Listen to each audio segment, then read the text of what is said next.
Depuis le 31 mars et jusqu'au 30 décembre, le musée de la ville de Bayeux propose une exposition intitulée « Ema-kimono et tapisserie de Bayeux, dessins animés au Moyen-Âge ».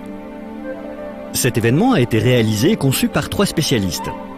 Madame Sylvette Lemagnan, conservatrice du musée de Bayeux, Madame Estelle Leggeri-Bauer, maître de conférence à l'INALCO et grande spécialiste des emaki, et enfin Monsieur Takahata Isao, réalisateur de nombreux films d'animation et grand amoureux des arts picturaux japonais.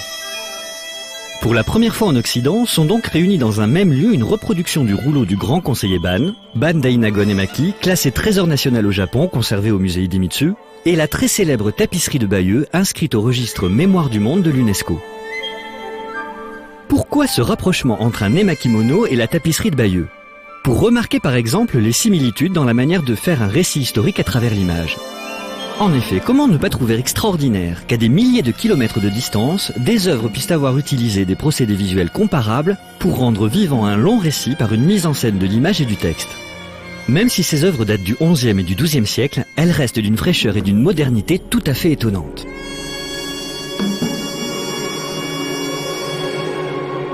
Faut-il encore présenter la tapisserie de Bayeux, qui raconte, en latin s'il vous plaît, la conquête de l'Angleterre par le duc Guillaume de Normandie en 1066. Cette œuvre célèbre, et magistrale avec ses 68 mètres de longueur et 50 cm de hauteur, conserve toutefois de nombreux mystères et interrogations.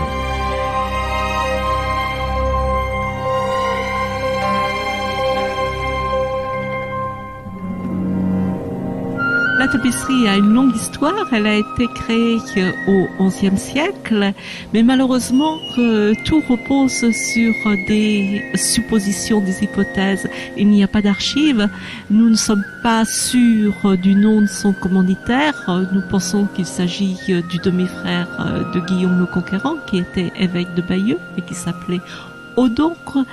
Nous pensons qu'elle a été faite dans le sud-est de l'Angleterre en raison de son style ornemental et du texte latin qui accompagne les scènes et qui a toutes les caractéristiques d'un latin anglo-saxon, mais nous ne pouvons rien affirmer avec certitude. Nous ne savons même pas quand elle est entrée pour la première fois dans la cathédrale de Bayeux. Tout ce qu'on peut dire, c'est qu'elle y était dès 1476, toujours grâce à des archives, et qu'elle y est restée jusqu'à la Révolution. La scénographie de l'exposition rend hommage à ces œuvres à travers 3 espaces. La première partie, située dans la chapelle, propose aux visiteurs un rapprochement entre les personnages de la tapisserie et ceux du rouleau du grand conseiller Ban, à travers des agrandissements photographiques étonnants de finesse de l'artiste Monsieur Shirono. La deuxième partie, au premier étage du musée, présente au public la richesse et les techniques des ema-kimono et explique également les procédés et les matériaux de fabrication. Enfin, la dernière partie met en lumière ces 2 œuvres monumentales dans un face-à-face unique. Focalisons-nous quelques instants sur le récit du grand conseiller Ban, moins célèbre en France que la tapisserie de Bayeux. Ce récit est constitué de 3 rouleaux d'une longueur totale de 25 mètres sur 31,5 cm de hauteur. L'œuvre, qui date du XIIe siècle, recèle encore des zones d'ombre, surtout sur l'identité de son auteur. Il existe un nom qui est parfois avancé, Tokiwa Mitsunaga, parce que ce nom est associé à la réalisation d'une autre œuvre qui a été commandée par un empereur, l'empereur Go-Shirakawa, dans la seconde moitié du XIIe siècle. Et il s'avère qu'il y a des communautés de motifs entre cette œuvre commandée par l'empereur et le rouleau du grand conseiller Ban. Donc pour cette raison, parfois on attribue le rouleau du grand conseiller Ban à ce peintre. L'histoire de l'emaki débute par l'incendie de l'Otenmon, l'une des plus importantes portes situées dans l'enceinte même du palais impérial. L'enquête qui sera menée finira, après diverses intrigues, par l'accusation du grand conseiller Ban. Celui-ci avouera son crime et sera exilé de la capitale. Le travail et le talent du peintre de l'ema-kimono servent à merveille le récit des événements. Je ne suis pas sûre que le peintre ait particulièrement recherché à faire quelque chose de beau. Et je pense qu'il a essayé de raconter une histoire de façon convaincante. Cependant, le propos de ces œuvres n'est pas neutre, bien au contraire. Les talents des peintres sont au service de la volonté des commanditaires pour diffuser une ou plusieurs idées fortes. Que cela soit dans la forme ou dans la manière de lire le récit, le rouleau du grand conseiller Ban et la tapisserie de Bayeux comportent à la fois différences et rapprochements. Pour moi, la différence fondamentale entre les deux, c'est le fait que la tapisserie de Bayeux était suspendu dans le chœur de l'église, enfin, d'après ce que j'ai compris, au moins une fois par an.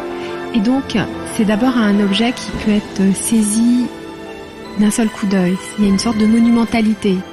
Et puis, dans un second temps, le fidèle devait s'approcher et regarder les différentes étapes.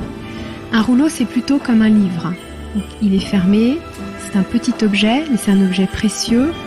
Et puis ensuite, dans un second temps, on a envie de lire. On le pose donc soit sur une table, soit à même le tatami, mais on le manipule très délicatement et on le regarde au fur et à mesure. Le mode de contemplation est individuel, ou bien se fait en tout petit groupe.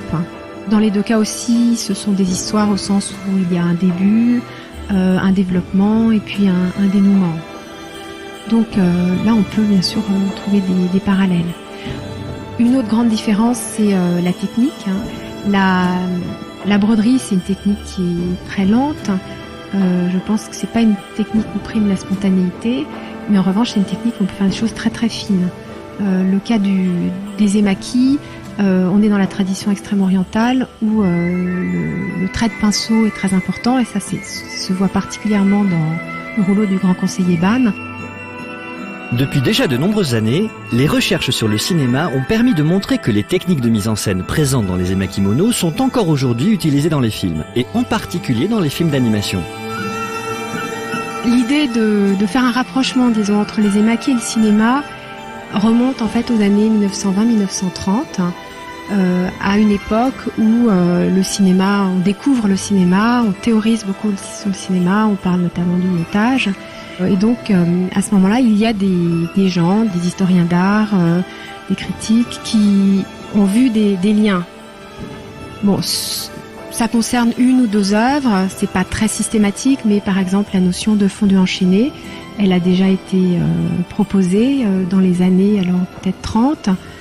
Je pense que la notion de travelling aussi a été proposée à cette époque. Le travail de M. Takahata, retranscrit dans son ouvrage Juni Seiki no Animation, n'est que la dernière étude d'une longue lignée de recherche, comme nous le rappelle Madame Estelle Legiri-Bauer. Je pense que peut-être que l'importance de son ouvrage tient dans son rôle justement de passeur. C'est-à-dire que jusqu'à la publication de son livre, ce genre de travaux restait plutôt confiné dans des cercles intellectuels ou bien d'historiens d'art. J'ai l'impression que son livre a permis de faire comprendre à beaucoup plus grand nombre ce côté extrêmement actuel des emaki. Et ça, de ce point de vue-là, il a joué un rôle très important. Cette exposition rare permet non seulement une mise en lumière, mais surtout un véritable dialogue entre deux œuvres majeures de l'histoire de l'art mondial. Elle nous informe aussi sur les procédés techniques et l'histoire des emaki et de la tapisserie de Bayeux. Cet éclairage nouveau sur la richesse de la tapisserie et des rouleaux du grand conseiller Ban a visiblement impressionné M. Takahata. もうこの展示は本当に嬉しくて、本当に嬉しいです。それはやっぱり我々の絵巻というものがどんな実力を持っているかということですね、実によく示してくれて、こういうことって日本で行われてないです。ほとんど一度あったんです。一度あったことがヒントで、そこにいらっしゃる篠さんのすっごい写真術ですね、拡大図表現ですね、これを展示したわけです。それは本当になんていうか誰かが手を加えたわけじゃないわけですよ。